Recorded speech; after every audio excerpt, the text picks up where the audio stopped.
সুপ্রিয় দর্শক আসসালামু আলাইকুম, ওয়েলকাম মাই চ্যানেল। কেমন আছেন সবাই? আশা করি সবাই ভালো আছেন, যে যেখানে আছেন সুস্থ আছেন, নিরাপদে আছেন। আজকে আপনাদের সাথে শেয়ার করব খুবই খুবই মজাদার একটা ডাউলের রেসিপি, সিমের বিচির ডাউল। সিমের বিচির ডাউল সবাই কম আর বেশ পছন্দ করে ঘরে ঘরে। তো আজকে আপনাদের সাথে শেয়ার করব।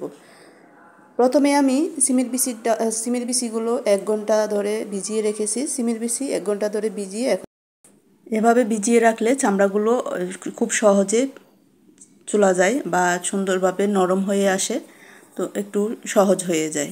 তো চামড়াগুলো ভালোভাবে ছিলে ভালোভাবে পরিষ্কার করে ধুয়ে নিব। তো আমার চামড়াগুলো সবগুলো পরিষ্কার করা হয়ে গেছে। ভালোভাবে পানি দিয়ে পরিষ্কার করে ধুয়ে আমি সিদ্ধ বসিয়ে দিলাম। সামান্য পরিমাণ হলুদ আর সামান্য পরিমাণ লবণ দিয়ে আমি সিদ্ধ করে নিব। এখানে 90% আমি সিদ্ধ করে নিব।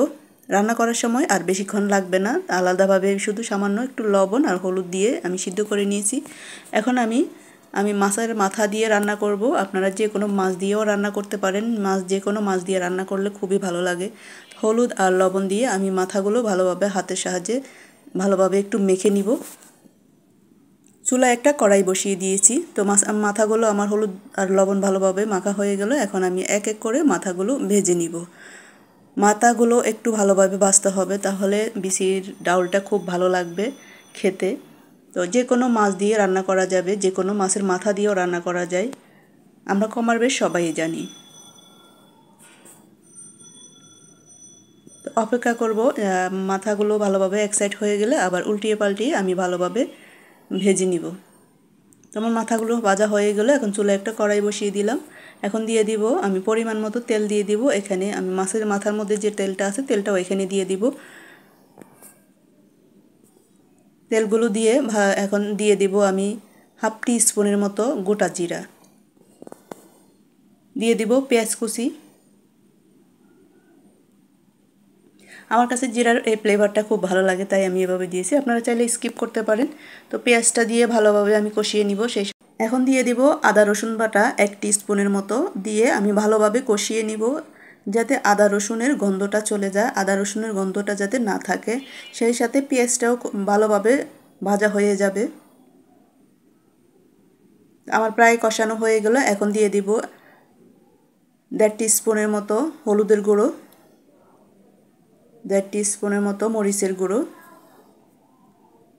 দিয়ে ভালোভাবে একটু কষিয়ে দিয়ে দিব আমি গরম পানি। পানিটা দিয়ে ভালোভাবে কষিয়ে নিব। সাথে দিয়ে দিব স্বাদ মতো লবণ।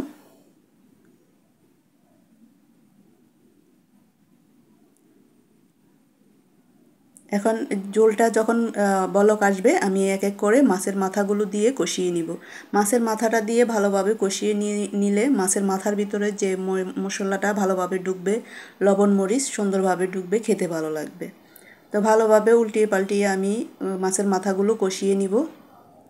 তো আমার মাছের মাথাগুলো কষানো হয়ে গেল, এখন আমি উঠিয়ে নিব।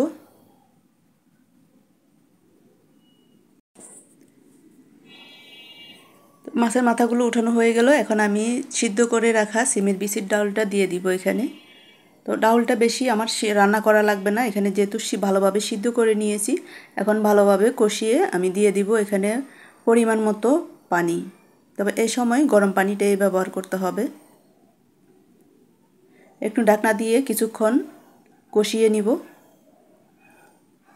তো আমার কষানো প্রায় হয়ে গেল, এখন আমি গরম পানি ব্যবহার করব। এখানে আমি পরিমাণ মতো পানি ব্যবহার করব।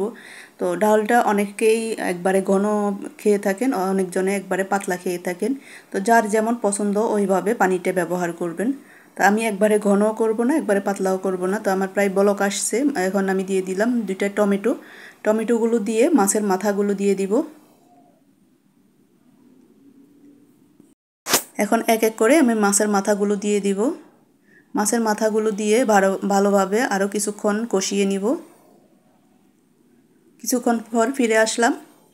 এখন আমি কয়েকটা কাঁচামরিচ দিয়ে দিব। জালটা আপনারা আপনাদের পছন্দ মতো ব্যবহার করবেন। কেউ বেশি জাল পছন্দ করেন, কেউ কম জাল পছন্দ করেন। এখন ঢাকনা দিয়ে আরও 1 মিনিটের মতো আমি অপেক্ষা করব, যাতে ভালোভাবে বলক আসে।